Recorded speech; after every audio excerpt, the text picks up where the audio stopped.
Баршаңызға сәлем. Бүгін біз осындай меренговый рулет дайындайтын боламыз.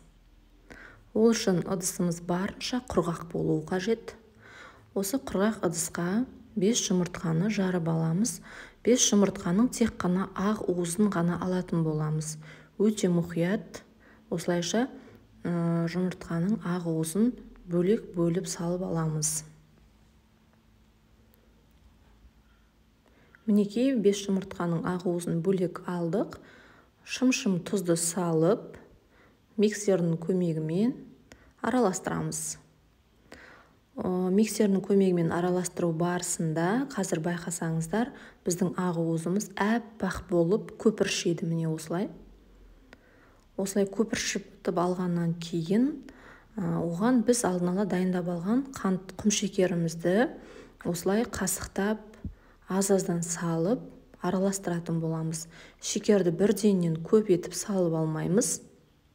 Осылай қасықпен аз-аздан ғана қосып, араластырып отыратын боламыз. Бұл біздің меренговый рулеттің өте үгітілмелі болып шығуына көмегі зор.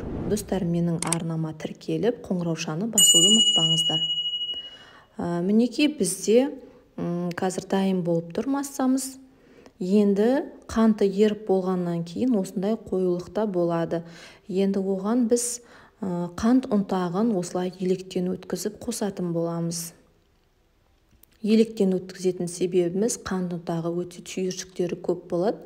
Сондықтан електен өткізіп, осылай лопатканың көмегімен және тағы да жақсылап араластыратын боламыз.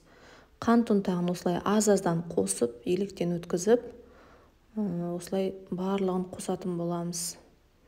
Сонда біздің массамыз өте жылтыр болып шығады, өздеріңіз көріп тұрғандай. Міне, енді дайын массаны осындай пергамент қағазын төсеп, соның үстіне құятын боламыз.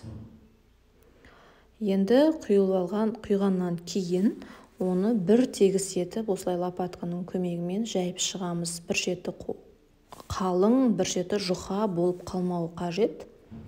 Барлығы бір тегіс болуы қажет. Мінекей бір тегіс етіп алып, алдын ала 150-160 градуста қыздырылған пешке 25-30 минут пісіріп алатын боламыз. Сол екі ортада біз оның кремін дайындаймыз. Крем үшін бізде сливки және тағы да қант ұнтағы қажет болады.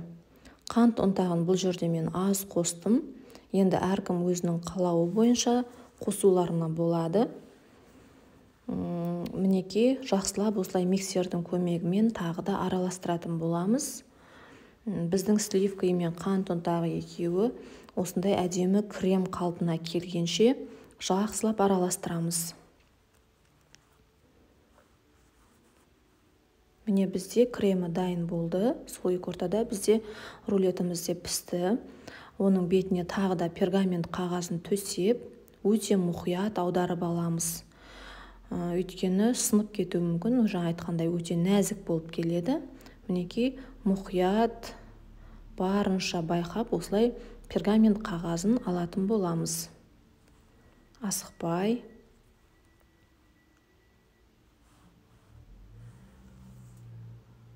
Міне мен де осылай пергамент қағаздан ажыратып алдым. Енді жаңағы дайындап қойған кремді бетіне бұны да бір тегіс етіп, әдемелеп жағып шығамыз лопатканың көмегімен.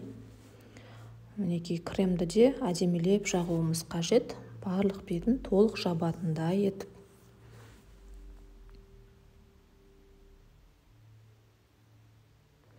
Міне мен кремді жағып болдым. Енді осы пергамент қағазының көмегімен жайлап орайтын боламыз. Бізде рулетіміз осылай сынып жатса, оған қорықпаңыздар, өйткені меренговый рулет осындай өте нәзік. Міне осылай пергамент қағазымен орап алдым. Енді ыдысқа байқап салып алсаңыздар болады. Міне рулетіміз дайын. Енді бетін әркім өз қалауы бойынша сәндеп, әсемдеуіне болады. Мінекей мен қазір әдемелеп рулетті сәндеймін. Осылай гүл формасына салып,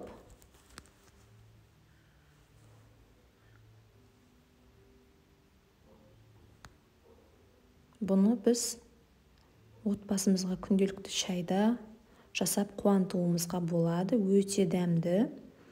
Жасап көрсеңіздер болады және қолжетімді әрі тез дайын болатын меренговый рулет.